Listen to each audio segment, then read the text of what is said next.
We've teamed up with UK Auto Claims to see if you could be eligible to claim thousands in compensation. If you've had any cars, vans or motorbikes on finance between 2007 and 2021, well, just click the link below and start your simple free check.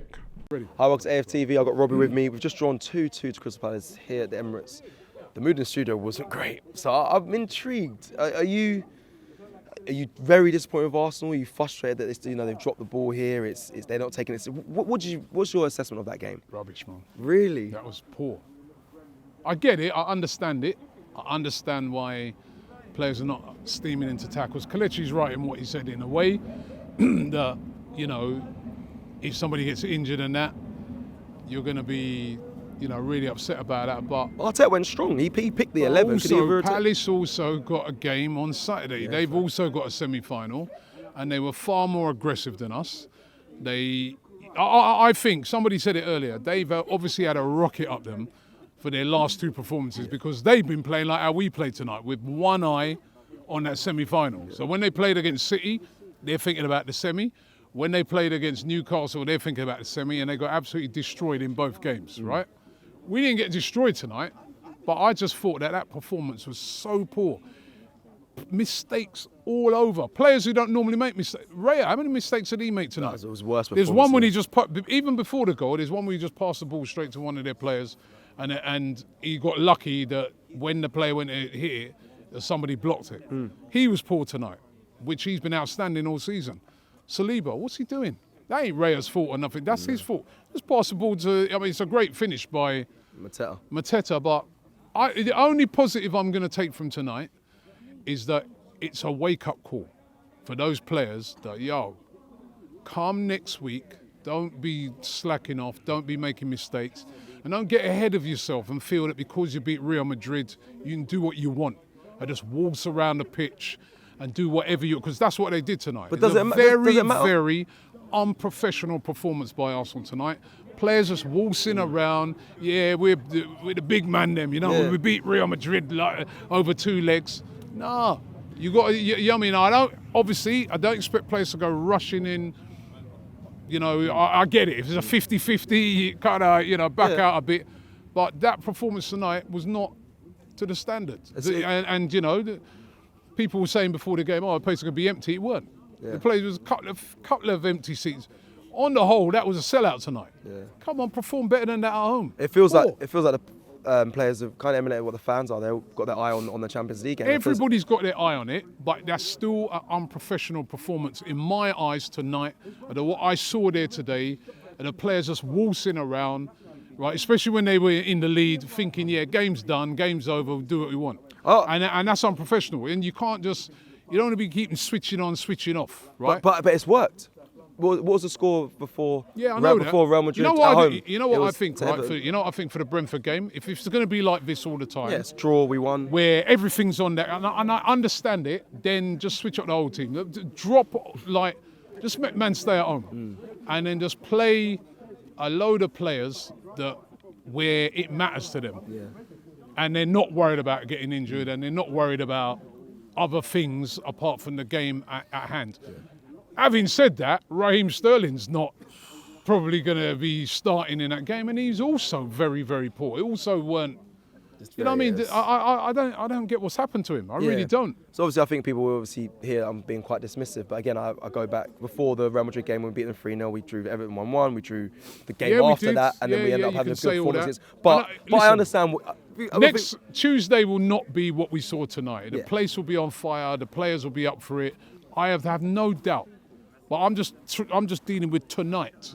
And I'm saying that was an unprofessional performance in my books from Arsenal. I didn't like what I saw there.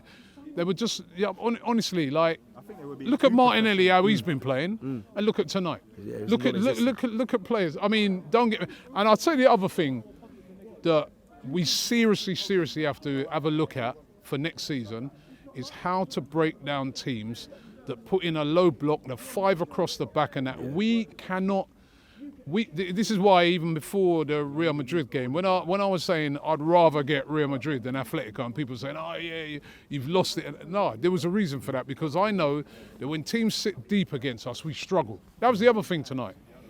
They were very well organised. They snuffed out all the wide players, and we just didn't have a clue on how to break them down.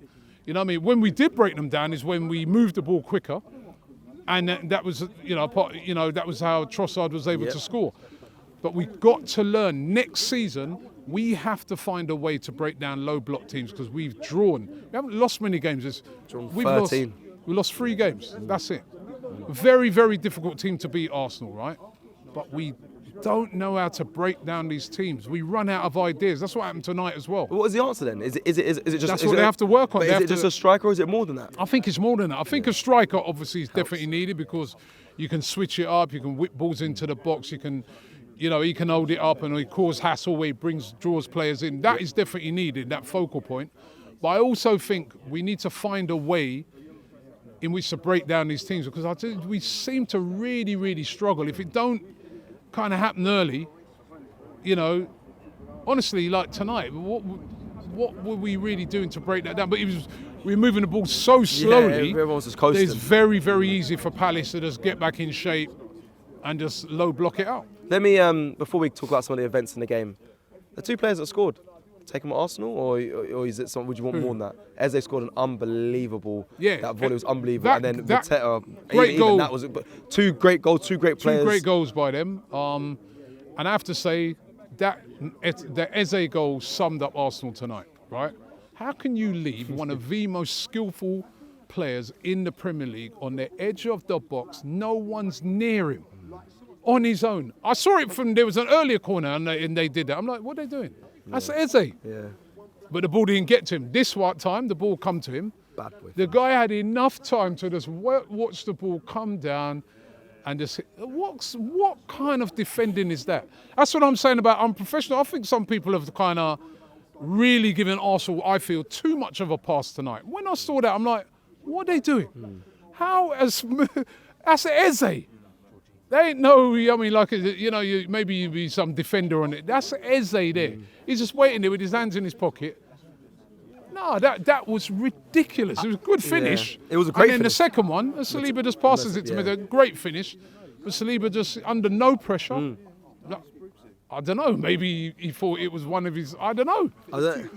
Would you take any of those 2 players though? I know it was a bit of transfer talk. Just quickly. Eze's always been a player of real quality. You know what I mean?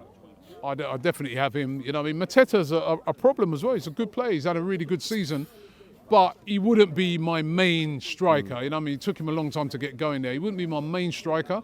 But I definitely think if he was willing to come and be a guy, come off the bench maybe as an option or option in games, but I think he's too good for that. I think he is a player that can start a lot of games for teams. But that's not the answer for Arsenal, Mateta. Fair. Let's go to some of the. I know because funny. I remember Julian mentioning it on one of the Prince 11 videos about.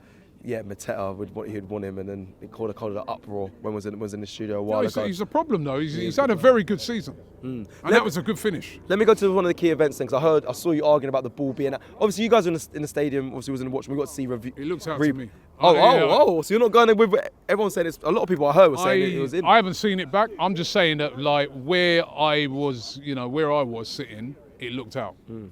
Right. We said that straight away. We go, oh, it's gone out, isn't it? You know what I mean? So it looked like it was out, but definitely weren't offside. But it looked like it was out. But listen, I think what they got to do for next season, they need to bring in, like someone said, like a Hawkeye line technology. We've seen a few incidents screaming like that about Newcastle. We've seen a few incidents like that this season, isn't it? Where, has it crossed the line? Has it not crossed the line? You know what I mean? So, listen, we wouldn't have deserved it if we'd have got that anyway. That's my opinion. And lastly, PSG. Next. Listen, we're not going to play like this. Obviously, I know I'm having a go. We're not going to play like this. I am confident that we, especially at home, can beat PSG. But it's going to be a very tough game. They're a very, very good side. You know what I mean? And this may be a good thing for Arsenal tonight in that it focuses the mind. As I said, you know what I mean? Don't just feel because you beat Real Madrid, you stopped Vinicius Jr. and you stopped Rodrigo and that. It's new threats. Kvaratskhelia, Dembele. These are serious players, and if you switch off against them, they'll hurt you. We saw that at Villa. Villa, I remember the third goal they conceded at last game. They completely switched off and they conceded. That's probably what's cost them the tie. So maybe tonight Arteta can turn around to them and say, yo, listen, get yourselves together, be organised, be focused. Don't get carried away by what happened in Madrid. Yeah. This is a whole new proposition. This is a whole new game, right? And take this serious. This is a big chance for Arsenal to get to a final. I think the 4 teams left in are evenly matched. I really do. Every team's got its pluses and its strengths and weaknesses as well. And I think it's so evenly matched that any of the 4 teams left in it can win it, and we're one of them. But next week here, it has to be a really top performance. And I think if we can take a lead to Paris, I think we can go through. And then if you get to a final, it'd be amazing.